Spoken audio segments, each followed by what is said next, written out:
ಪಶ್ಚಿಮ ಘಟ್ಟ ಕಣಕುಂಬಿ ಭಾಗದಲ್ಲಿ ಮಳೆ ಅಬ್ಬರ ಮುಂದುವರೆದಿದೆ. ಮಲಪ್ರಭಾ ನದಿ ತಟದಲ್ಲಿ ಇರುವಂತಹ ಮಾರುತಿ ಮಂದಿರಕ್ಕೆ ಜಲ ದಿಗ್ಬಂಧನವಾಗಿದೆ. ಮಲಪ್ರಭಾ ನದಿಯಲ್ಲಿ ಒಳಹರಿವು ಕೂಡ ಹೆಚ್ಚಳವಾದಂತಹ ಹಿನ್ನೆಲೆ ಮಾರುತಿ ದೇವಸ್ಥಾನದ ಗರ್ಭಗುಡಿ ಪ್ರವೇಶವನ್ನ ಮಾಡಿದೆ ಈ ನೀರು. ಖಾನಾಪುರ ತಾಲೂಕಿನ ಹಬ್ಬಾನಟ್ಟಿ ಗ್ರಾಮದಲ್ಲಿ ಇರುವಂತಹ ದೇವಸ್ಥಾನ ಇದು. ಆಂಜನೇಯ ಸ್ವಾಮಿ ವಿಗ್ರಹ ಭಾಗಶಃ ಮುಳುಗಡೆಯಾಗಿದೆ. ನೀರಲ್ಲೇ ನಿಂತು ಪೂಜೆಯನ್ನ ಸಲ್ಲಿಕೆ ಮಾಡ್ತಾ ಇದ್ದಾರೆ. ದರ್ಶನವನ್ನ ಕೂಡ ಪಡೆದುಕೊಳ್ತಾ ಇದ್ದಾರೆ ಭಕ್ತರು.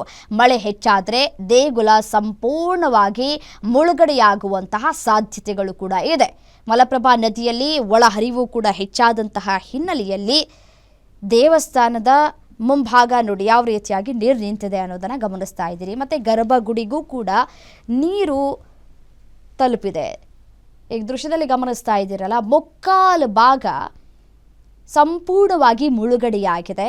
ಆ ಒಂದು ವಿಗ್ರಹ, ಆಂಜನೇಯನ ವಿಗ್ರಹ ಏನಿದೆ ಅದಕ್ಕೆ ಪೂಜೆಯನ್ನು ಸಲ್ಲಿಕೆ ಮಾಡ್ತಾರಲ್ಲ, ಆ ವಿಗ್ರಹ ಕಂಪ್ಲೀಟ್ ಆಗಿ ಮುಕ್ಕಾಲು ಭಾಗ ಮುಳುಗಡೆಯಾಗಿದೆ.